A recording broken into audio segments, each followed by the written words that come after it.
got today coming out, there was an FBI investigation officially on Kent, that he leaked details from a classified server to a member of the media and other leaks to Tucker. That's why the interview was ready to go and he quit. FBI released our plans to release details to show investigation predated the resignation. And so here we are, a law enforcement source that FBI agents determined Kent shared secret government information. Second administration official said Kent leaked information from a server to a member of the media. So we have this guy who is supposed to be like this big hero and backstab Trump. Obviously it's falling apart, but the thing is, I think it's about to go deeper, and I think he is just the beginning of something worse. So this is what we got to be prepared for, because again, I've been telling you guys how many weeks now since Iran started, it's all assets deployed time. They are terrified of what's going on in Iran.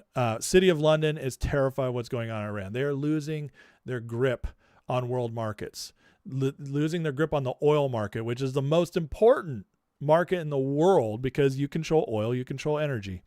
They are losing that battle, and it's going very badly for them. And so it's all assets deployed time. It's time for them to go hardcore, take out Trump. And that's why we're seeing all this. The Trump administration, thankfully, based upon what we're seeing here with them having cut out Kent earlier, the FBI investigation means they were at least onto it a little bit, which means they're a little bit ahead of it.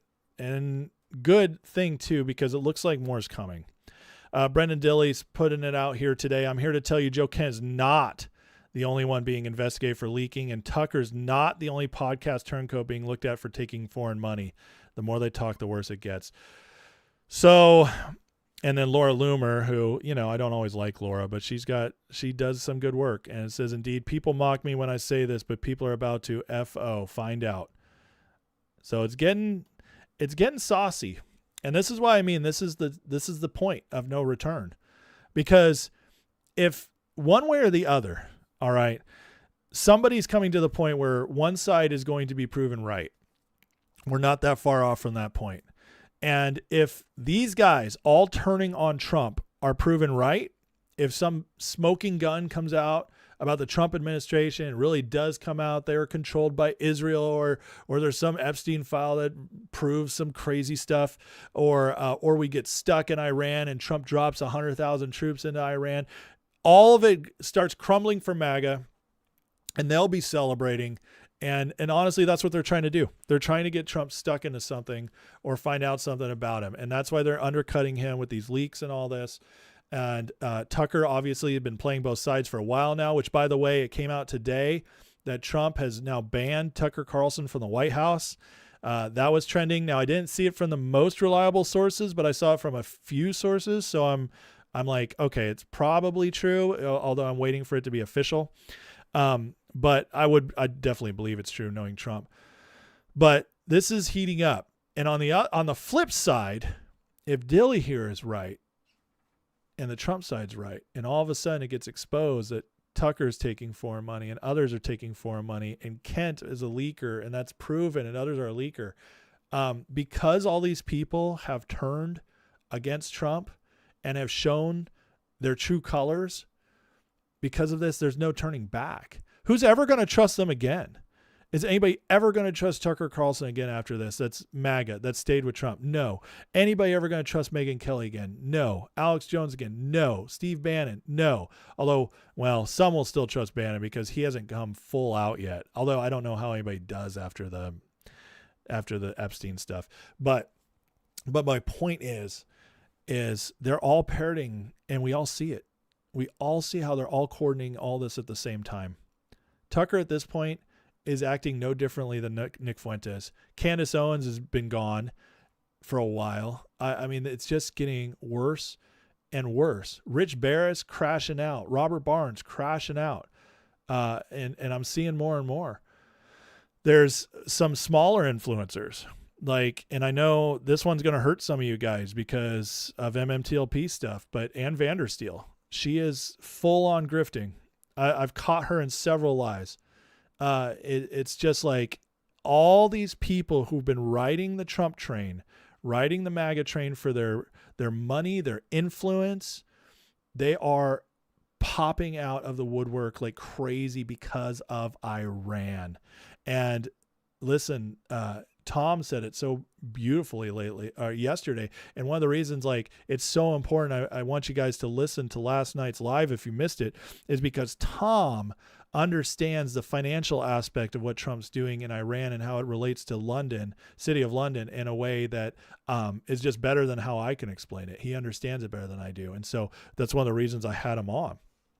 And it's just incredible what we're seeing right now. I've just never seen this before. There's always been rumors and whispers, and there was lots of people that were terrible, but I just never knew it was on this level, like, because these were people who fell into the alternative sphere. We wanted to trust them more. We wanted to give them more. And some of them played the game really well for a very long time, but it's just becoming more and more obvious, and it's going to get crazier, guys. It's going to get crazier. So, I see what you say there, SJD. So trust the government. Like, see, and listen, in the chat right there, he just proved exactly what I've been talking about at the beginning of the show about the black pillars, because they have lost their hope so much that things can change, that they've completely lost any sense that things are different. And as soon as they see the first thing that says, oh, it's not happening the way I want to, they go immediately back to their old suspicions. Meanwhile, Trump's given us 10 years of proving he's different. And so it's like, but again, sometimes you just can't get the black pill out of people. And that sucks. Bumps Johnson says the only thing Robert Barnes ever did was get Wesley Snipes out of prison. Yeah, what, for evading taxes? I thought Robert Barnes was a libertarian. Why would he care about that? That's hilarious. But speaking of Barnes' best friend here, Rich Barris. So here's the new fun thing going around, is that Cernovich, who's another grifter. Oh, don't get me started on Cernovich. But we've known about him for a while. He's got all kinds of crazy stuff, which sucks because sometimes he does stuff I really like, but that's how they get you. They'll do stuff that's great. They'll do great content. They'll do something really well. They'll earn trust. This is exactly what undercover cops do, right? They earn the trust and they embed themselves, and then they turn on them at the last minute, which with undercover cops, it's a good thing. But with the grifters, it's completely, it's disgusting, because they're actually hurting people, and they're actually influencing.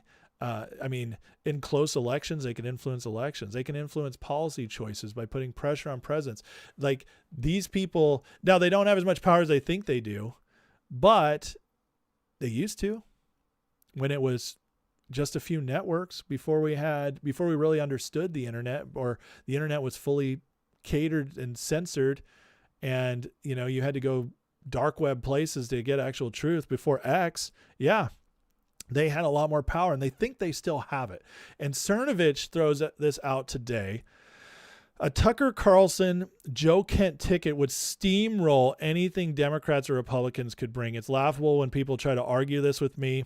Spend some time offline. Good-looking, physically fit white men are back in. Do you understand how retarded this is? He's right about the last part. Like, it's become cool to be masculine again, and that's great. But yeah, right. I get you, Tesla and Joe. I see that. But what he's completely wrong about is the fact they would have any chance at all. See, elections aren't won by just regular Joe who decides he feels like it. Now, you could do that if you were running for House member or running for your local government or even a state seat. Yeah, you could get away with that. You can get away with being regular Joe, six pack who just one day is like, I'm going to fight for my country. You can get elected like that, but not president. Do you guys understand?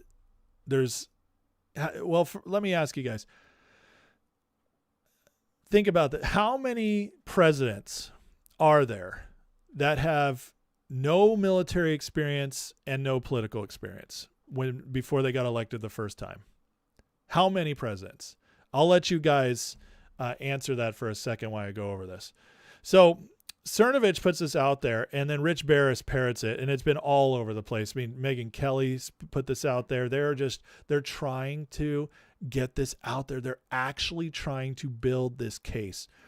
Rich Barris, the pollster, the political election genius, says that ticket would decimate the Republican Party. It's hilarious to watch Israel First, currently responsible for the coming midterm disaster, argue with Mike on this. It almost certainly outperforms Ross Perot in 92. Only question is by how much? Yeah, okay, Rich. What they fail to tell you is that in all of American history, there is one president, who had no military or political experience before he got into office. And that, my friends, is Donald J. Trump, the unicorn, the only one to do it. And that is not a fluke. It's what we needed at the time. But he already has built a machine for the future. We have other people ready to go that are in politics right now. Vance, Rubio, they are ready. And what they're trying to do right now is parade this ridiculous idea. Now, here's the other thing. None of these men, Tucker or Joe Kent, they're saying Tucker is president. Neither of them are rich the way Trump was. And it takes money to become president. Well, the donors hate both of them as well. Tucker especially, hated by the donor class. So where's he going to raise money from? He's got no experience.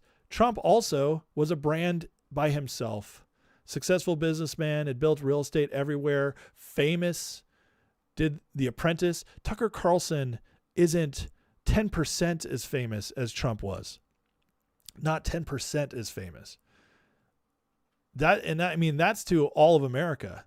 When you think of Trump being in tabloids for 20, 30 years, plus The Apprentice, which was the highest rated show on TV for a bit. I mean, it is completely different. And for this to be parroted by people who say they understand politics is asinine. And I'm telling you, the grift of these people, the grift of these people, guys, it's getting worse and worse and worse. And they are falling onto bigger and crazier lies that they can't back up. History doesn't support them. Facts don't support them. Logic doesn't support them. Fatwa is the reason there was no nuclear weapon. Are you freaking kidding me? That's retarded. This idea is retarded. You know, Ross Perot, rich businessman. That's why he was doing well. Tucker could not even get through the primaries. Ron Paul, somebody says, Ron Paul was a politician. He'd been in politics for years. He had a whole movement behind him. And also, he didn't even come close to winning the Republican primary. So Tucker it's a joke. It's a joke to think Tucker has a chance at this. So, but they're parroting this around. And it's all just to right now, this is what they're doing. They know they have no chance of growing, and they're not going to take out Trump. The MAGA coalition is too strong. They're not going to do that. So what they're trying to do is peel off everybody on the edges. They're trying to cut it down by 1 to 5%, just enough to get us crushed in the midterms. And they're hoping that if they go all out right now, they go all out. They're hoping that while they're doing it, Trump makes a major mistake. And in that major mistake, they can all say, I told you so, gain more trust. And that's what they're trying to do. That's why it's all assets deployed right now, as they are terrified about what's going on in Iran. And I'm going to show you guys that in a second here as we go through the Iran stuff, because it's getting crazier and crazier.